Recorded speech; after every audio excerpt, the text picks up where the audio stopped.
लोगों को अपार हर्ष के साथ कह रहा हूँ कि नवरात्रि का आगमन हो रहा है, देवी माँ के पर्व का आगमन हो रहा है। दूसरे शब्दों में कहें तो देवी का आगमन हो रहा है। तो हम जानेंगे कि नवरात्र क्या है। तो नाम से ही स्पष्ट होता है कि नवरात्र, यानी कि इसमें कुल मिलाकर 9 रात्रि पड़ेगी और 9 दिन पड़ते हैं। लेकिन तिथि क्षय के कारण कभी एक दिन कम हो जाते हैं और कभी एक दिन ज़्यादा हो जाते हैं। तो इस बार नवरात्रि जो है पूरे 10 दिनों की है, यानी कि कुष्मांडा का पर्व, यानी कि माँ कुष्मांडा जो चतुर्थी तिथि की जिनकी पूजा की जाती है, वह इस बार पूरे 2 दिन के लगे हुए हैं। इस बार हमारा जो नवरात्र है 22 सितंबर से प्रारंभ हो रहा है और 2 अक्टूबर को समाप्त हो रहा है। नवरात्रि का कलश स्थापन जो है, कलश स्थापन का शुभ मुहूर्त अभिजीत मुहूर्त ही निकालें।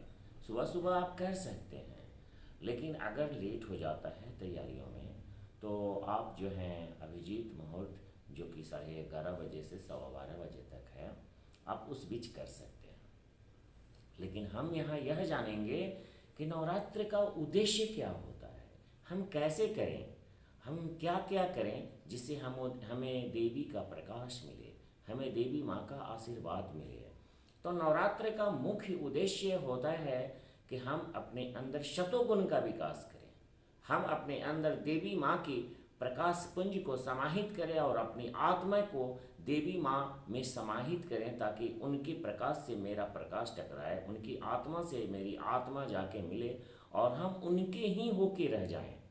और इन 9 दिनों में ऐसा संभव है जब हम अपने पूरी तन मन धन से एकाग्रचित होकर देवी माँ के ध्यान में उनके मंत्रों में लीन हो जाएं, तो ऐसा संभव है। तो इसकी शुरुआत कैसे करें? तो मुख्य रूप से नवरात्र के पहले एक दिन पहले अमावस आती है।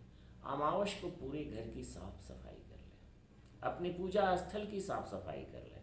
उसके बाद जितनी भी नवरात्र में सामानों की व्यवस्था है वह कर लें। कोई ज़रूरी नहीं है कि आप कलश स्थापन करें, कोई ज़रूरी नहीं है कि आप हवन करें। ईश्वर से मिलन आत्मा का परमात्मा से होता है, तो अपने आप को अर्पित करेंगे, देवी माँ को दिल से याद करेंगे। और सबसे बड़ी बात क्या है कि सारे लोग बोलते हैं कि हम देवी माँ को दिल से याद करते हैं और देवी माँ मेरी पुकार नहीं सुनती है।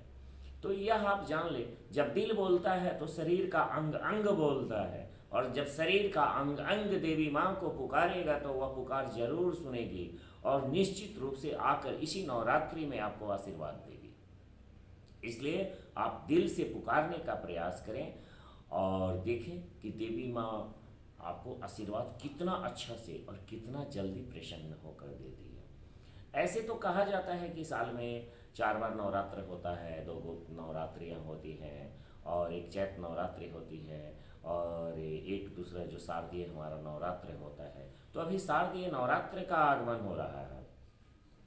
शारदीय नवरात्र जो है 22 सितंबर से शुरू हो रहा है, जो मैंने आप सबको बता भी दिया हूँ। एक चीज़ है, इस बार देवी माँ का आगमन हाथी पे हो रहा है और हाथी पे आने का उद्देश्य कुछ और होता है।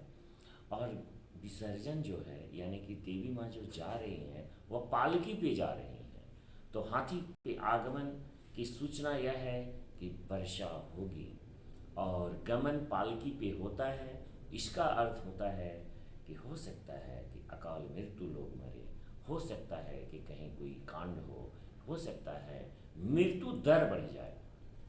यह शुभ संकेत शास्त्रों का है, यह हम लोगों का नहीं है, यह शास्त्र यही प्रमाणित करते हैं और ऐसा होता आया है। तो आप लोग जो है इस उद्देश्य से देवी माँ का नवरात्र करें। मैं नवरात्र की 9 विधियाँ, 9 दिन कौन सा फल चढ़ाएं, कौन सा पुष्प चढ़ाएं। अगर कुछ भी नहीं है आपके पास, कोई तैयारी नहीं है, कोई पैसा नहीं है, कोई ज़रूरी नहीं है कि आप अगरबत्ती जलाएं। अपने मन और आत्मा से देवी माँ को एकांत स्थान पे बैठ कर और पुकारें और उसके बाद देवी माँ निश्चित रूप से आपकी पुकार सुनेगी। तो नवरात्रि में किन मंत्रों का इस्तेमाल करना है, कैसे करना है, वह मैं नेक्स्ट वीडियो में आपको बताऊंगा।